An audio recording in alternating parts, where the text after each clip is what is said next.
Hello everyone. Today we are coming back with our lecture number 16 of this series, that is heat and optics. Okay. So इसका optics part हमारा चालू है. Okay. Almost all हमने इसके सारे topics complete कर दिए. Okay. तो ऑप्टिकल फाइबर और उसके एप्लीकेशंस हमने देखे थे. ऑप्टिकल फाइबर का कुछ न्यूमेरिकल्स बाकी रह गए थे. उसमें कुछ फॉर्मूलेज हैं जैसे न्यूमेरिकल एपर्चर. ओके. उसका फॉर्मूला हो गया. वो सबके जो न्यूमेरिकल्स है वो हमें देखने बाकी थे. ओके. तो आज के लेक्चर में हम उसके बेसिस पे, उस फार्मूला के बेसिस पे जो कुछ न्यूमेरिकल्स कर सकते हैं वो न्यूमेरिकल्स हम आज इस लेक्चर में सॉल्व करेंगे. और कुछ क्वेश्चन बैंक के क्वेश्चंस भी मैंने यहाँ पे इंक्लूड किए हुए, तो वो क्वेश्चंस भी हम यहाँ पे कर लेंगे, which is likely to be coming in the exam.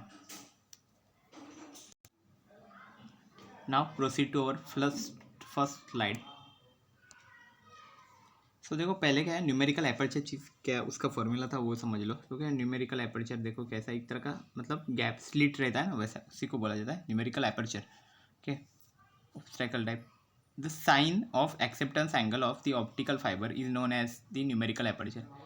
तो क्या है, देखो यही होता है जो एक्सेप्टेंस एंगल होता है उसका sine of the acceptance angles is known as of the optical fibre is known as the numerical aperture.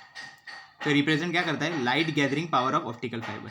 मतलब कितने अमाउंट का लाइट ऑप्टिकल फाइबर के थ्रू पास ऑन हो सकता है, ये एक्चुअल में रिप्रेजेंट किया जाता है by using the numeric aperture. Okay. इसका एक सिंपल फॉर्मूला है which is given by N A equal to. Okay. N A is representation of for the numerical aperture and sine of acceptance angle means sine of theta है. Sine theta है, ये हो गया. Then next क्या है, equal to under root μ1 square minus μ2 square. Okay. तो equal to under root क्या होगा, mu of core square minus mu of cladding square. तो जो म्यू होता है ये क्या है, एक्चुअल में हमारा रिफ्रैक्टिव इंडेक्स है. तो कोर का जो रिफ्रैक्टिव इंडेक्स है वो, ओके, उसका स्क्वायर माइनस क्लैडिंग का रिफ्रैक्टिव इंडेक्स है वो उसका स्क्वायर. ओके. ये दोनों का जब हम डिफरेंस लेंगे उसका फिर स्क्वायर रूट लेना है हमें. ओके. ये एक्चुअल में हमारा क्या हो जाएगा, न्यूमेरिकल एपर्चर का फॉर्म हो जाएगा. ओके. न्यूमेरिकल एपर्चर का एक्चुअल जो फॉर्मूला रहेगा वो यही चीज़ है. ओके. तो इसलिए यहाँ पे लिखा गया है, देखो वेयर म्यू1 है वो एक्चुअल में क्या है, रिफ्रैक्टिव इंडेक्स ऑफ कोर है, और जो म्यू2 है वो क्या है, रिफ्रैक्टिव इंडेक्स ऑफ क्लैडिंग है. अभी कोर और क्लैडिंग क्या चीज़ थी, वो ऑप्टिकल फाइबर है, हमने स्टडी कर लिया. तो देखो ऑप्टिकल फाइबर ऐसा एक फाइबर जैसा पार्ट था. यहाँ पे जो अंदर के साइड का जो पार्ट है, ओके, उसको हम बोलते थे कोर. ये जो पार्ट रहता था अंदर का पूरा, ओके, ये जो पार्ट है पूरा इसको कोर बोला जाता था. और जो बाहर का जो बाउंड्रीज है ओके, उसको बोला जाता था क्लैडिंग. ओके. उसको क्लैडिंग बोला जाता है, मतलब ये जो पार्ट है वो, ओके, इसको क्लैडिंग बोला जाता था. ओके. जो कोर रहता था वो ज़्यादा डेंसर था और जो क्लैडिंग रहता था वो रेयर था, मीन्स लेस डेंसर, ऐसा है ना, और उसको रेयर बोलते इस तरह से. तो रिफ्रैक्टिव इंडेक्स ऑब्वियसली कोर का ज़्यादा होगा और क्लैडिंग का कम ही होगा, क्योंकि कोर ज़्यादा डेंसर था. तो ज़्यादा डेंसर पार्ट जो रहता है, डेंसर का रिफ्रैक्टिव इंडेक्स भी ज़्यादा रहता है. ओके. सो डेंसर माइनस रेयर, मतलब डेंसर तो मिलेगी जो वैल्यू आपको न्यूमेरिकल एपर्चर की वो पॉजिटिव ही मिलने वाली, इससे ये पता चलता है आपको. ओके ना.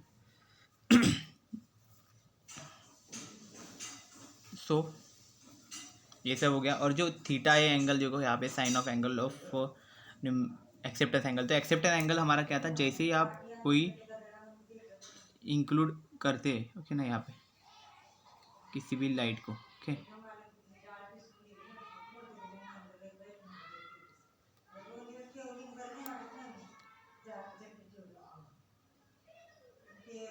तो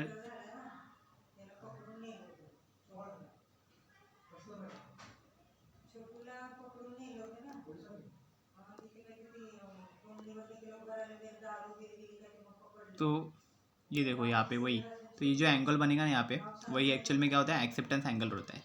कि ये मैक्सिमम एंगल है एंगल ऑफ इंसिडेंस की, जिससे ये पॉसिबल हो पाता है हमारा क्या, टोटल इंटरनल रिफ्लेक्शन फिनोमेना यहाँ पे. ओके, उसी को बोला जाता है एंगल ऑफ एक्सेप्टेंस। ये हमने लास्ट लेक्चर में डिस्कस किया हुआ है, ओके ना। आप वो वीडियो वापस एक बार देख सकते हो, ओके ना, उसमें। नेक्स्ट अभी देखते हैं the refractive index of core and cladding are, okay, 1.60 and 1.49 respectively. Calculate critical angle at core cladding interface, okay. तो क्या पूछा गया है, देखो यहाँ पे रिफ्रैक्टिव इंडेक्स दिया गया है। किसका रिफ्रैक्टिव इंडेक्स दिया गया है? कोर का दिया गया है और क्लैडिंग का दिया गया है। तो उससे रिप्रेजेंट कैसे करते हैं हम? μ1 और μ2 से। तो μ1 क्या होना चाहिए हमारा? 1.60, ओके, और μ2 की वैल्यू हमारी क्या होगी? 1.49, ओके। ये हमारे μ2 की वैल्यू होनी है, ओके। और अभी इसमें और क्या पूछा है कि क्रिटिकल एंगल क्या होना चाहिए, ओके। क्रिटिकल एंगल जो एट कोर क्लैडिंग इंटरफेस, तो क्रिटिकल एंगल पूछा गया है कि कोर और क्लैडिंग जो है, ओके, यहाँ पे इन दोनों के बीच में जो एंगल बनेगा, ओके, वो क्रिटिकल एंगल एक्चुअली में होता क्या है, ओके। तो ये कैसा होगा, देखो इसका फॉर्मूला है IC, क्रिटिकल एंगल फाइंड करना है। तो ये फॉर्मूला देखो, sine IC equal to μ2 upon μ1, okay. तो क्या है, sine IC equal to μ2 by μ1 है, ओके। तो इसमें IC इक्वल टू क्या बनेगा? Sine inverse of μ2 by μ1, okay.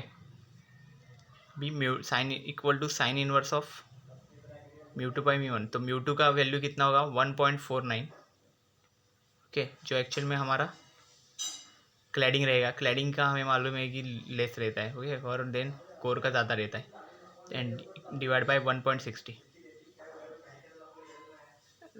Equal to, देखो साइन इनवर्स की वैल्यू कितनी बनेगी?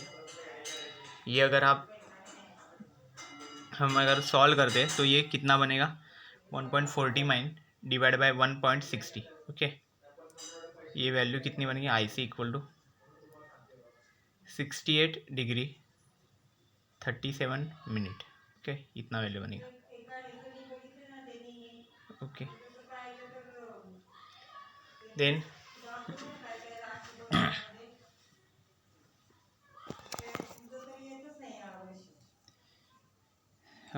नेक्स्ट देखते हैं, calculate the numerical aperture of a core and acceptance angle, okay. तो ये न्यूमेरिकल एपर्चर पूछा है कोर एंड एक्सेप्टेंस एंगल के बेसिस पे, ओके।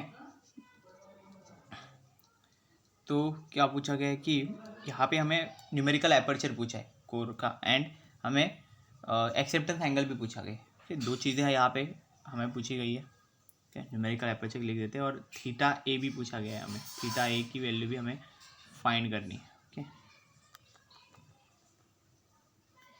अभी क्या है, if refractive index of core is 1.5, refractive index दिया गया है कोर का, वो कितना गया है? 1.5 उसकी वैल्यू दी गई है, ओके। कोर का रिफ्रैक्टिव इंडेक्स मीन्स μ1 की वैल्यू है 1.5, and cladding is 1.46, means refractive index of cladding is 1.46। सो μ2 की वैल्यू लिखो, μ2 इक्वल टू 1.46, ओके। अभी क्या करना है हमें? न्यूमेरिकल एपर्चर का फॉर्मूला पहले फाइंड करो। तो ये फॉर्मूला क्या है? Numerical aperture NA equal to √μ1 square minus μ2 square, okay. So NA equal to √μ1 square minus μ2 square. तो ये सॉल्व करो तो कितना? 1.5 whole square minus 1.46 whole square. तो आप इसको सॉल्व करोगे, ओके, अंडर रूट में, तो ये पूरा जब सॉल्व करके आप आंसर मिलेगा आपको, तो it is in the form of NA equal to 0.344 ऐसा होगा। 0.344 ये न्यूमेरिकल एपर्चर होगा। नाउ नेक्स्ट क्या है? एक्सेप्टेंस एंगल फाइंड करना है। तो acceptance angles means theta A. Theta A का फॉर्मूला क्या है? Equal to sine inverse of NA, okay. Sine inverse of numerical aperture रहेगा।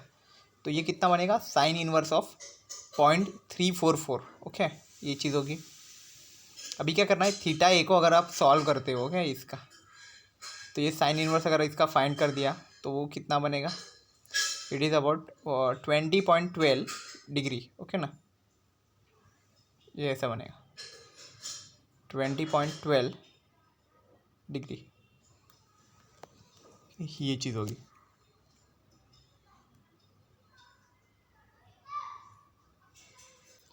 नाउ नेक्स्ट देखते हैं। तो numerical aperture of optical fibre is 0.26। Okay, 0.26 ये हमारा क्या है, न्यूमेरिकल एपर्चर की value they the.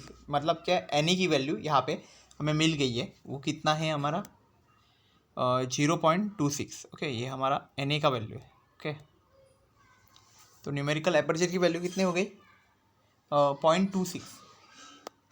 And next क्या बोला है कि refractive index of core, its core is 1.5। तो जो कोर था हमारा, जो ऑप्टिकल फाइबर का कोर था, बीच वाला जो पार्ट था, ओके ना, जो सिलेंडरिकल पार्ट के बीच का, ओके, वो पार्ट को क्या बोल जाता है, कोर। ओके, बीच में जो पार्ट रहेगा।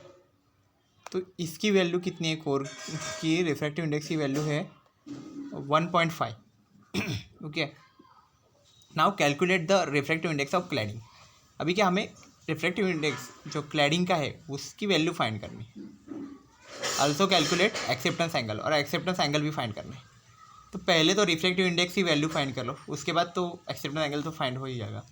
तो ये कैसे करेंगे हम, तो देखो कैसा है, न्यूमेरिकल एपर्चर तो दिया गया है हमें पहले से। तो न्यूमेरिकल एपर्चर का ही फॉर्मूला यूज़ करो। तो वो फॉर्मूला क्या आएगा, numerical aperture equal to √μ1² minus μ2²। Okay, ये देखो यहाँ पे लिखा गया है, NA equal to √μ1² minus μ2²। Okay, उसमें क्या है, μ1 हमारा है refractive index of core, and μ2 जो वैल्यू लिखी है उसे एक्चुअल में बोला जाता है refractive index of cladding. Okay, तो μ2 ही हमें फाइंड करना है। ओके, यहाँ पे दिया है, देखो μ2 ही हमने फाइंड करना है।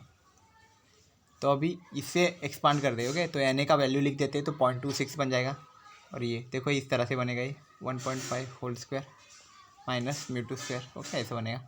तो इसमें से क्या करेंगे, अभी दोनों साइड में स्क्वेयरिंग कर दो। स्क्वेयरिंग जैसे ही हम ये स्टेप पे स्क्वेयरिंग करेंगे तो हमें ये मिल जाएगा। देखो यहाँ पे 0.26 whole square equal to 1.5 whole square minus μ2²। Okay, ये बनेगा। तो μ2² की वैल्यू कितनी बनेगी, 2.25 माइनस 0.06176 ऐसा बनेगा। तो अगर ये हम सॉल्व कर दें, अगर μ2² इक्वल टू, तो ये बनेगा 2.1824 ऐसा बन जाएगा। एंड μ2 की वैल्यू कितनी बन जाएगी, और μ2 की जो वैल्यू बनेगी वो कितना बनेगी, 1.477 ऐसा बच जाएगा। ओके, μ2 की वैल्यू कितना, μ2 equal to 1.477 sin theta A equal to NA। Okay, numerical aperture बन जाएगा ये, theta A equal to sine inverse of 0.26। Okay, theta A equal to theta A equal to 15 degree यहाँ पे बन जाएगा। Okay, sine inverse of 0.26 means 15 degree.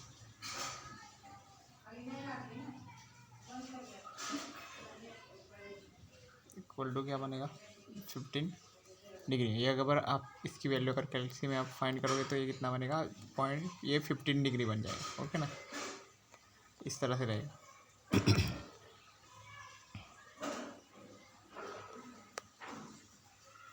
तो ये चीज़ है, इसमें हमने क्या फाइंड किया है, एक्चुअल में न्यूमेरिकल एपर्चर तो हमें गिवन ही था, उसके बेसिस पे और कोर के रिफ्रैक्टिव इंडेक्स के बेसिस पे हमने क्या किया, न्यूमेरिकल एपर्चर का फॉर्मूला लिखा, और उससे फिर पहले तो हमने क्लैडिंग का रिफ्रैक्टिव इंडेक्स फाइंड कर दिया। जैसे हमें रिफ्रैक्टिव इंडेक्स ऑफ क्लैडिंग हमें मिल गया, हमने क्या फाइंड किया, एक्सेप्टेंस एंगल फाइंड कर लिया।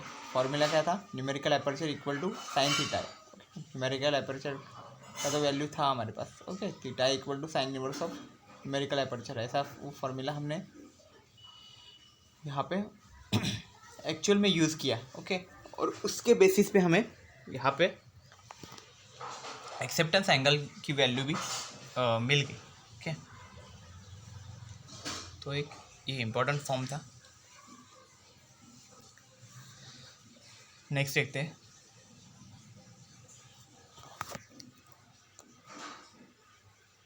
तो देखो नेक्स्ट प्रॉब्लम क्या है हमारा, the refractive index of core and cladding is given. Okay, तो रिफ्रैक्टिव इंडेक्स दिया हुआ है, कोर का भी दिया है और क्लैडिंग का भी दिया हुआ है।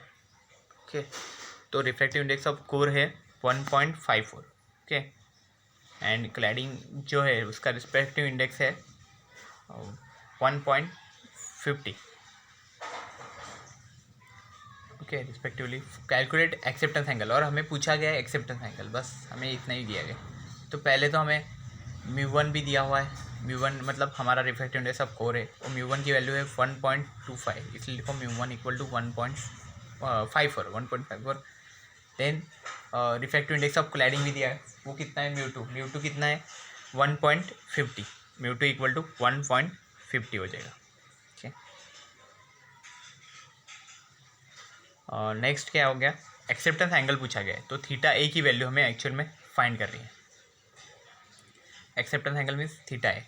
तो देखो पहले हमें क्या करना है, फॉर्मूला लिखना है, वो क्या होगा हमारा, न्यूमेरिकल एपर्चर इक्वल टू, तो ये फॉर्मूला ऐसा रहता है, देखो numerical aperture equal to sine theta A equal to under root μ1² minus μ2², ये सब एक ही फॉर्म है। ठीक है, तो ये हमें क्या ज़रूरत है, सिर्फ साइन थीटा ए माइनस μ1² माइनस μ2², इतना ही ज़रूरत है। ठीक है, इसलिए ये आगे का निकालेगा equal to μ1² minus μ2²। Acceptance angle find करना है ना, μ1 μ2 का वैल्यू मालूम है, तो वैल्यूज पुट कर दो यहाँ पे, equal to under root μ1² minus μ2² करना है, तो वही वैल्यूज μ1 की वैल्यू जो है 1.54। ओके, और μ2 की वैल्यू कितनी थी हमारी, μ2 is equal to 1.50, values put किया तो कितना बनेगा, under root 1.54 whole square minus 1.50 whole square. Okay, then sine theta equal to क्या होगा 0.3487। ओके, ये हो जाएगा, and theta A equal to कितना होगा, साइन इनवर्स ऑफ 0.3487 बन जाएगा।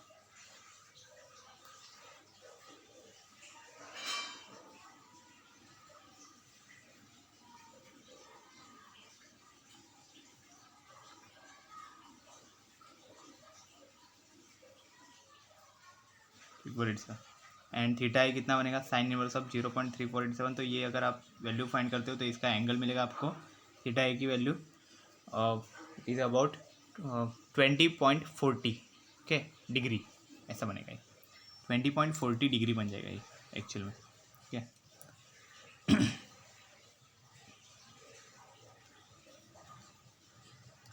नेक्स्ट देखते हैं, तो एक और क्वेश्चन है, देखो ये 6th question, calculate the numerical aperture and acceptance angle for an optical fibre. तो क्या था, देखो यहाँ पे हमने न्यूमेरिकल एपर्चर हमें फाइंड करना है और एक्सेप्टेंस एंगल भी फाइंड करना है ऑप्टिकल फाइबर का, और गिवन में क्या क्या है, कोर और क्लैडिंग की वैल्यूज़ हमें गिवन है। ओके, कोर का भी वैल्यू गिवन है और क्लैडिंग का भी गिवन है, मीन्स हमारे पास μ1 और μ2 का वैल्यू यहाँ पे गिवन है। Okay, that is refractive index of core is given and refractive index of cladding is also given. Okay, so by using these values we have to find the numerical aperture. Okay, तो ये values ही हमें use करके actual में numerical aperture की value हमें find करनी। Okay, so what is the value, okay, so the value of mu core, that is the refractive index of core is equal to 1.40। okay, we know that the unit is not given because the refractive index is unitless quantity, because it is the ratio of same quantities, that's why unities gets cancelled. Then mu cladding, that is refractive index of cladding, which is equal to 1.35. mu cladding is equal to 1.35.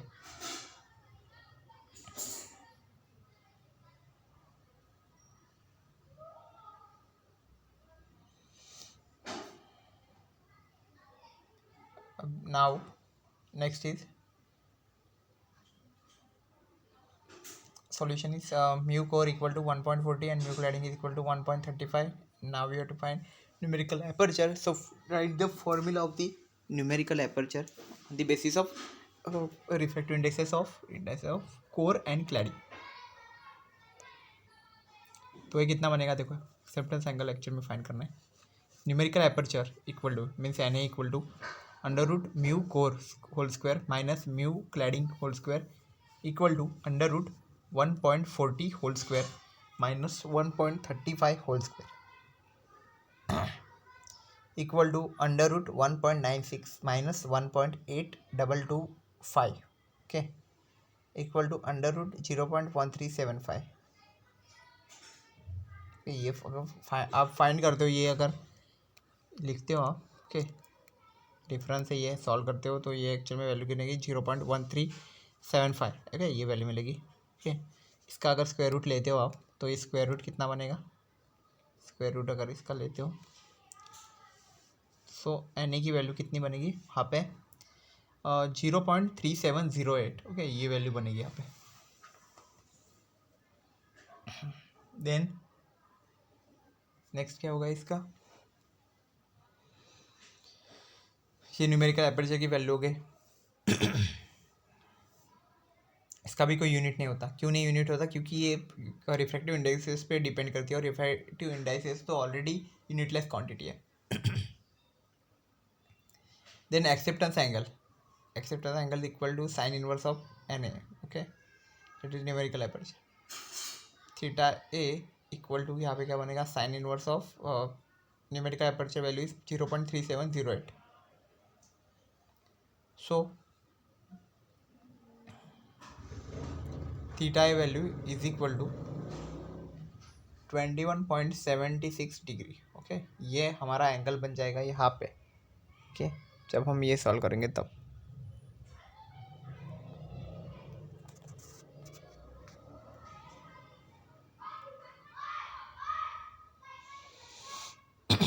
तो यही था ये question में कि हमें पास अगर refractive index of core है और क्लैडिंग है तो हमें पहले तो न्यूमेरिकल एपर्चर फाइंड करने आना चाहिए उसके फॉर्मूला बेसिस पे.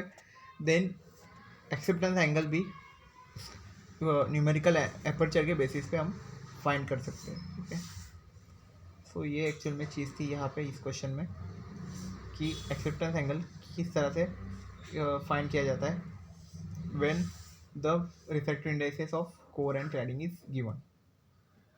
वही चीज़ देखने थी. ओके फिर नेक्स्ट देखते हैं कुछ क्वेश्चंस देख लेते हैं. ओके क्वेश्चन बैंक के लास्ट लेक्चर में हमने कुछ देखे थे, अब भी देख लेते हैं और कुछ. तो क्वेश्चंस में देखो क्या है, ये ऑप्टिकल फाइबर के बेसिस पे देखो क्वेश्चन है. The refractive indexes of core is dash than refractive indexes of cladding in optical fibre. तो रिफ्रैक्टिव इंडेक्स हमें मालूम है कोर का कैसा रहता है और क्लैडिंग का कैसा है. कोर एक्चुअल में कैसे रहता है, रिफ्रैक्टिव इंडेक्सेस जो है कोर का वो एक्चुअल में डेंस रहता है बहुत. ओके वहाँ पे डेंसर है. डेंसर मतलब क्या रहता है, वहाँ पे रिफ्रैक्टिव इंडेक्सेस कभी भी ज़्यादा ही होना चाहिए. डेंसर पार्ट का रिफ्रैक्टिव इंडेक्सेस अगर आप काउंट करने जा रहे हो ओके काउंट करते हो रिफ्रैक्टिव इंडेक्स अगर उसका काउंट करते हो तो आपको वो कभी भी ज़्यादा ही मिलेगा ओके कम नहीं मिलेगा.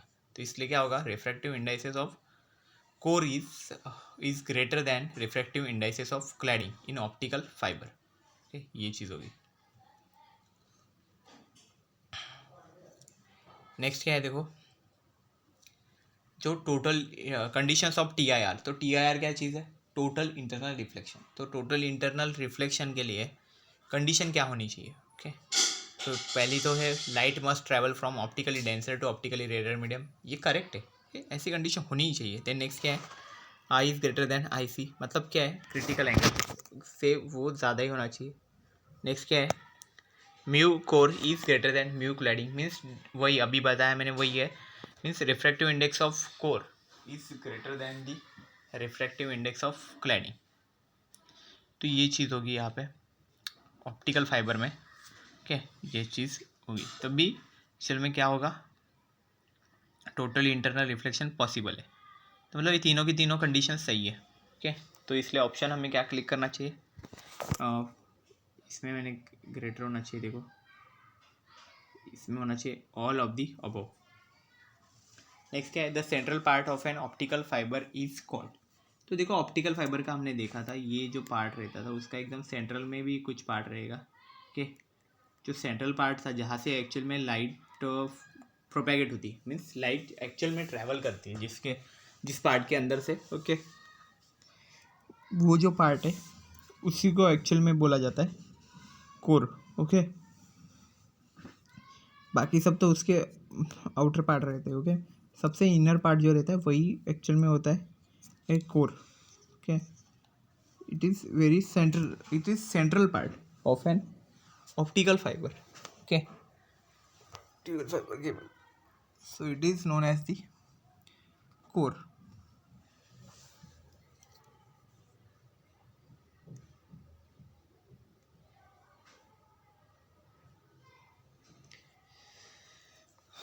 नाउ नेक्स्ट देखते हैं,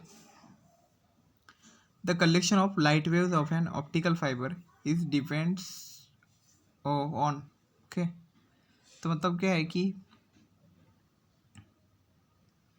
जो ऑप्टिकल फाइबर के लाइट वेव्स रहते हैं, ओके, उसका जो कलेक्शन किया जाता है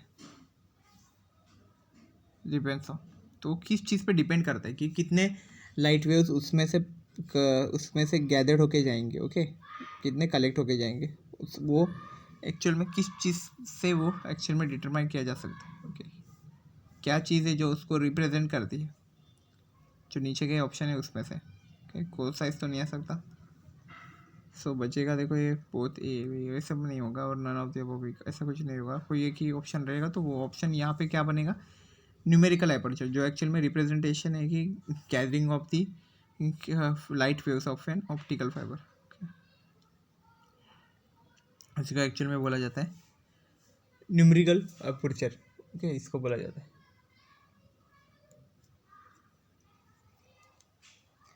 ना वो अभी नेक्स्ट देखते हैं,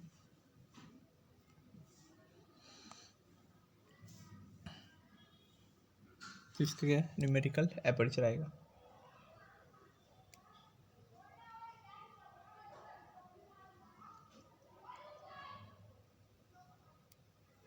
नेक्स्ट क्या है,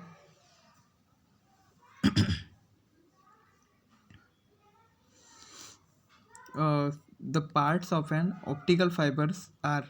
ओके, तो इसमें से नीचे जो दिए गए ऑप्शंस, ओके, इसमें से हमें एक्चुअल में आइडेंटिफाई करना है कि कौन से पार्ट्स एक्चुअल में ऑप्टिकल फाइबर के पार्ट्स हैं।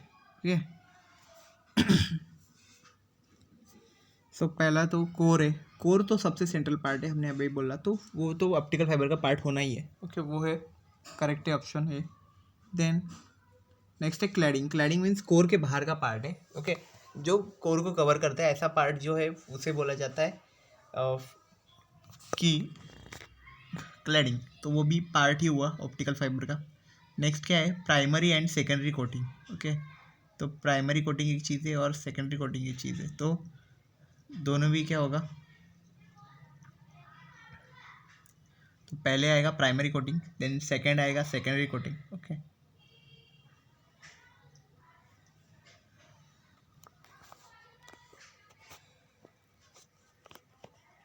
सो प्राइमरी कोटिंग पहली चीज़ होगी। ओके, उसके बाद सेकेंडरी कोटिंग चीज़ होगी। ओके, ये दोनों एक्चुअल में क्या रहता है कि ये जैकेट टाइप रहता है उसका प्रोटेक्शन। ओके, उसके बाहर का सबसे आउटर पार्ट जो रहता है वही रहता है ये प्राइमरी और सेकेंडरी कोटिंग।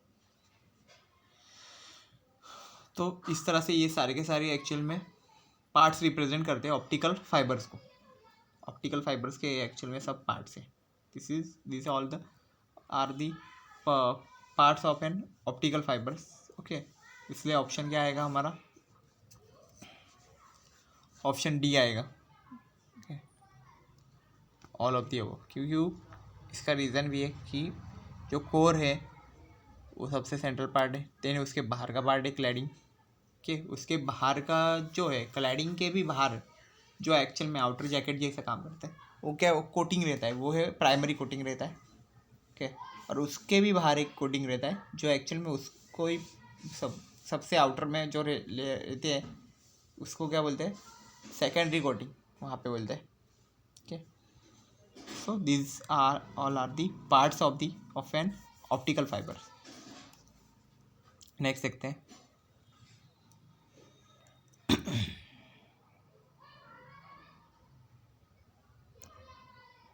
तो देखो अभी ये क्या है, देखो sine of acceptance angle of the optical fibre is known as. तो देखो एक एंगल बताया गया है जो एक्सेप्टेंस एंगल है उसका साइन, ओके, साइन फंक्शन जो है विथ एक्सेप्टेंस एंगल अगर हम कंसिडर करें ऑप्टिकल फाइबर का जो एंगल है, ओके, साइन, उसका साइन फंक्शन अगर हम कंसिडर करें तो वो एक्चुअल में किसके बराबर आता है? तो एक्सेप्टेंस एंगल तो नहीं आ सकता आंसर, एक्सेप्टेंस कौन भी नहीं आ सकता। तो इसका एक ही आंसर पॉसिबल है जो हमने अभी न्यूमेरिकल सॉल्व किए थे तभी आया था, okay, which is equal to numerical aperture, okay, because numerical aperture equal to sine theta है, that is sine of angle of acceptance that is sine of acceptance angle. ठीक है, next question. So next question is, if angle of incidence become larger than critical angle, then phenomena of reflection occurs. क्या लिखो? If angle of incidence become larger than critical angle, then phenomena of dash dash, okay, occurs. Means जब भी क्या होता है angle of incidence है वो, अगर वो हमारे क्रिटिकल एंगल जो हमने बोला था, ओके, जिसमें एक्चुअल में एंगल ऑफ रिफ्रैक्शन 90 डिग्री हो जाता था, ओके, ऐसा एंगल रहता है, उसे बोला जाता है क्रिटिकल एंगल। तो इस क्रिटिकल एंगल है जो क्रिटिकल एंगल ऑफ इंसिडेंस जो रहते हैं उस इंसिडेंस एंगल से भी अगर कोई इंसिडेंस एंगल अगर ज़्यादा हो, जैसे ही ज़्यादा हो गया तो क्या होगा, वहाँ पे रिफ्लेक्शन होना स्टार्ट हो गया, ओके, रिफ्लेक्शन होगा ऐसे केस में। और इस केस में अगर रिफ्लेक्शन होता है, ओके, बोले उस रिफ्लेक्शन को बोला जाता है टोटल इंटरनल रिफ्लेक्शन, ओके। तो हम लिख सकते हैं total internal reflection occurs. Next देखो क्या है, इन फाइबर ऑप्टिक थ्रेड, ओके, जो हमारे पास रहते हैं फाइबर ऑप्टिक के जो थ्रेड्स रहते हैं, okay, refractive index of inner core is, okay. तो फाइबर ऑप्टिक थ्रेड्स मीन्स क्या है, जो हमारे ऑप्टिकल फाइबर्स ही रहते हैं उसी को बोला जाता है फाइबर ऑप्टिक थ्रेड, ओके। तो ऑप्टिकल फाइबर्स जो रहते हैं उनमें जो रिफ्रैक्टिव इंडेक्स रहता है कोर का, ओके, तो क्लैडिंग के साथ कंपैरिजन में है अगर, ओके, तो कितना हो सकता है उसका वैल्यू रिफ्रैक्टिव इंडेक्स का कोर से क्लैडिंग का? तो कोर हमने बोला है कि वो तो बहुत ज़्यादा डेंसर रहता है, तो डेंसर है मतलब उसका क्लैडिंग से ज़्यादा ही होगा ना, ओके, क्लैडिंग इतना डेंसर नहीं है कोर के जितना, तो कोर का क्या होगा, रिफ्रैक्टिव इंडेक्स ज़्यादा होगा, refractive index of inner core is greater, higher than cladding, इसका आंसर आएगा हायर देन क्लैडिंग। नेक्स्ट क्या है,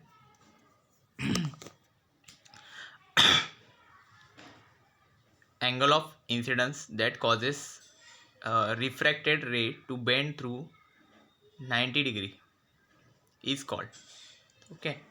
तो देखो क्या बोला है कि एंगल है, एंगल ऑफ इंसिडेंस है कि ऐसा एंगल ऑफ इंसिडेंस है कि जिसके वजह से एक्चुअल में हमारी जो रिफ्रैक्टेड रे रहती है, ओके, जैसे ही हम एंगल ऑफ इंसिडेंस बढ़ाते जाएंगे तो रिफ्रैक्टेड एंगल भी बढ़ता जाता है, ओके। बट ये कब होता है, जब डेंसर मीडियम से रेडिएट में कर रहे हो, ओके। तो वहाँ पे क्या होगा, अगर रिफ्लेक्टेड रे बेंड हो रही है 90 डिग्री में, ओके, तो ऐसे एंगल ऑफ इंसिडेंस को हम क्या बोल सकते हैं, ओके। तो इसके लिए स्पेशल नेम दिया गया है, उसी नेम को बोला जाता है क्रिटिकल एंगल। क्रिटिकल एंगल एक ऐसा एंगल रहता है कि इस एंगल से अगर आप थोड़ा भी ज़्यादा अगर एंगल ऑफ इंसिडेंस बढ़ा देते हो तो वो रे डायरेक्ट रिफ्लेक्ट हो जाती है, ओके, मीन्स उसी को बोला जाए टोटल इंटरनल रिफ्लेक्शन। नेक्स्ट क्या है कि thin flexible glass rods to transfer data from one region to another is known as, okay.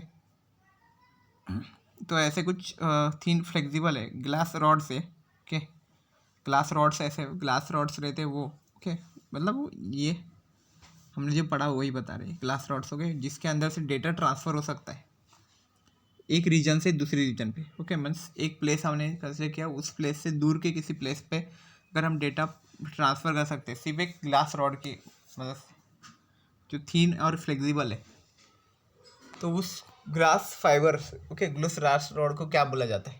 Okay, so it is known as the optical fibres. Okay, इसका नाम होगा, हमने जो एक्चुअल में study किया हुआ है। कॉपर वगैरह नहीं आएगा, ऑप्टिकल फाइबर से आएगा।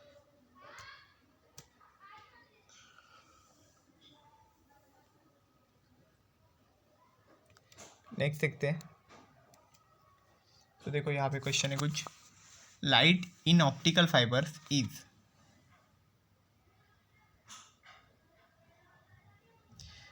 जो ऑप्टिकल फाइबर में जो लाइट रहती है वो एक्चुअल में कैसी होती है? ओके, वो रिफ्लेक्टेड भी नहीं बोल सकते, रिफ्लेक्टेड भी वैसे रिफ्लेक्टेड होता है बट इतना नहीं, कि उतना तो रिफ्लेक्टेड नहीं बोल सकते, कुछ और यूज़ करना पड़ेगा बेटर वर्ड। तो स्ट्रेटन तो नहीं है, कि स्ट्रेट ऐसा तो नहीं जाते डायरेक्टली, तो ये बनेगा टोटली इंटरनली रिफ्लेक्टेड, ऐसा बन जाएगा इसका। तो इसका क्या बनेगा? जो टोटली इंटरनली रिफ्लेक्ट हो रही है जो लाइट, ओके, उसी को एक्चुअल में बोला जाता है टोटल इंटरनल रिफ्लेक्शन, भी इसी चीज़ को बोला जाता है।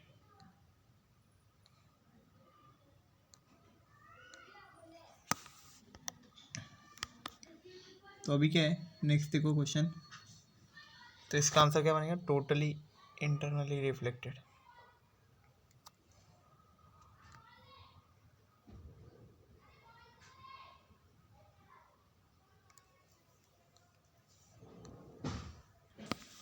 The angle which is formed between normal and ray entering a medium is known as, तो क्या बोला है देखो, जो एंगल हमें फॉर्म हो रहा है बिटवीन नॉर्मल यानी जो रे एंटरिंग अ मीडियम, मीडियम में जो रे एंटर हो रही है वो,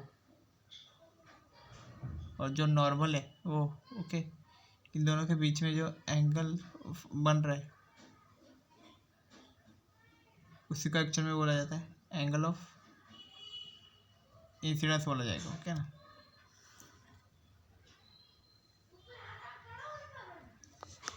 मतलब क्या है, जो ये अगर मीडियम है नॉर्मल ही होगा, अगर ये एंगल इंसिडेंस हो रही है तो ये दोनों के बीच का जो एंगल रहेगा वो एंगल ऑफ इंसिडेंस ही रहेगा ना। ओके, ये चीज़ होती है। देन नेक्स्ट अभी हम लोग क्या बोल सकते हैं कि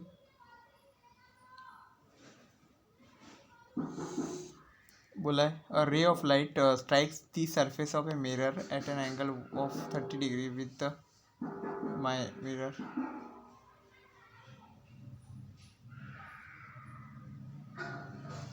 एंगल ऑफ रिफ्लेक्शन।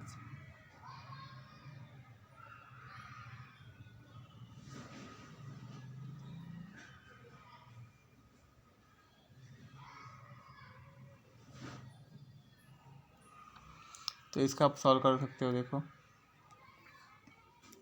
रे ऑफ लाइट हमें स्ट्राइक किया बोला है the surface of mirror at an angle 30 degree with the mirror, तो ये मिरर का सरफेस है, वहाँ पे उसने स्ट्राइक किया रे ऑफ लाइट ने with an angle of 30 degree with the mirror, mirror के साथ ही 30 डिग्री एंगल है, मीन्स ये एक्चुअल में ग्रांसिन एंगल हो गया।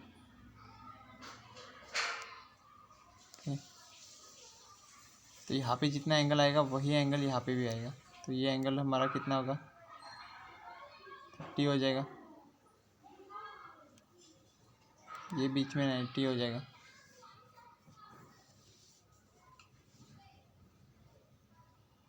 सो ये 60 बन जाएगा। ओके ना, 60 माइनस 30 हो जाएगा तो 90 बनता है वो टोटल, इसलिए वो हमारा जो एंगल ऑफ रिफ्लेक्शन मिलेगा, वो एक रिफ्लेक्शन मिलेगा वो एक्चुअल में रहेगा 60 degree.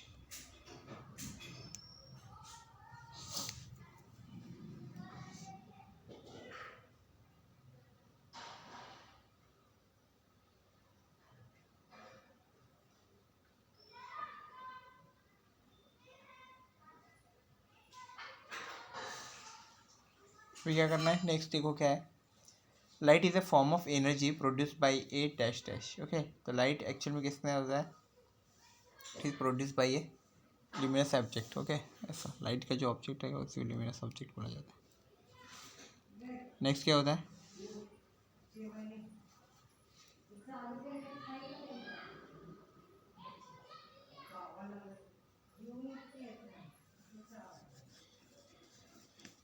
An example for non luminous object is, जो नॉन ल्यूमिनस जो रहता है, ओके,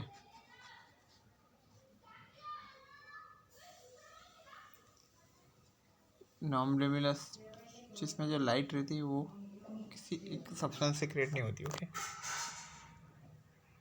तो अब इसका एक इजी एग्जाम्पल आप कंसिडर कर सकते हो, which is electric bulb. Non luminous में जिसका खुद का कुछ लाइट नहीं है वो, तो ये मून बनेगा, मून का खुद का लाइट नहीं होता है।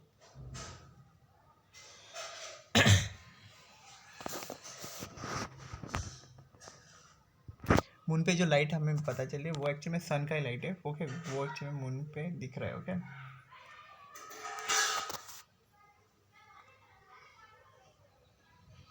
नेक्स्ट देखते हैं।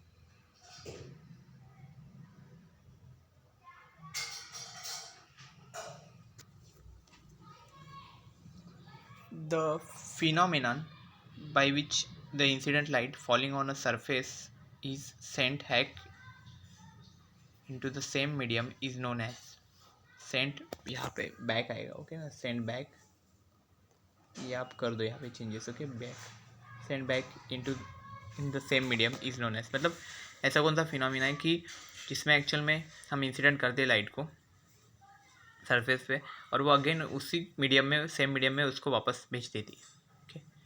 तो इसको क्या बोला जाता है एक्चुअल में,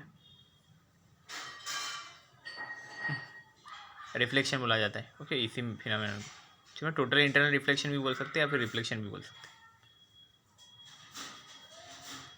हैं, दोनों रहेगा, ओके। पर इसका आंसर आप रिफ्लेक्शन ही लिखो, ओके, सिंपल लैंग्वेज में हम रिफ्लेक्शन ही बोल सकते हैं।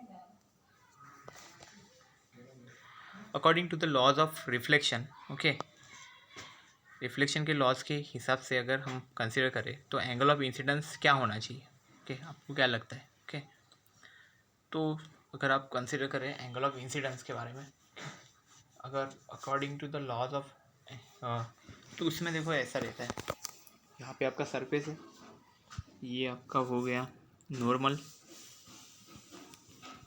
जैसे आपने एंगल ऑफ यहाँ पे इंसिडेंस कर लिया, ओके, और यहाँ पे हो जाएगा रिफ्लेक्ट, ओके, दूसरे, और क्या होगा, ये टाइम पे जो एंगल ऑफ इंसिडेंस जो रहेगा वही एंगल ऑफ रिफ्लेक्शन रहेगा यहाँ पे, ये रहेगा, मतलब सेम रहेगा दोनों।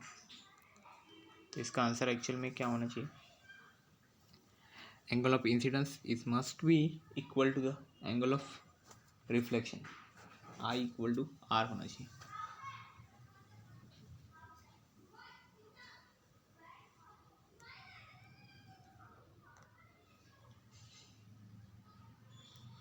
नेक्स्ट क्या है, when light travels from a vacuum into a glass block, its speed,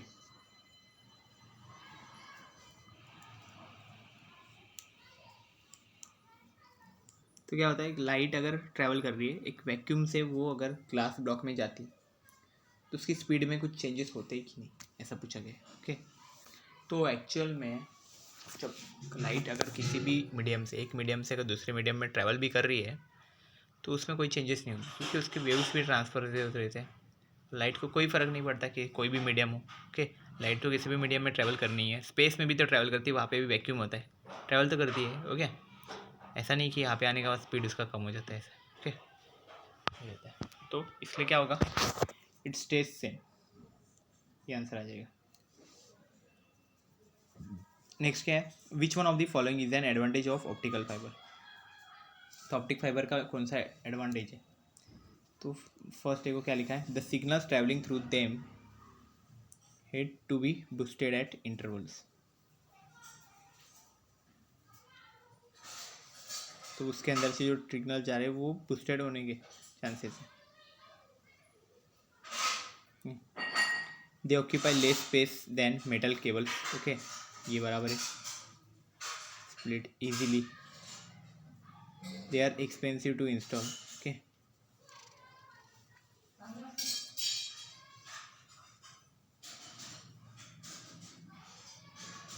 तो इसका आंसर ये आएगा, बी ऑप्शन ही सही है, ओके। बाकी सब तो कुछ अलग ही लिखा हुआ है, स्प्लिट इजीली ऐसा कुछ नहीं था, एक्सपेंसिव टू इंस्टॉल तो एक्सपेंसिव इतना भी नहीं रहता वो, ठीक है ना।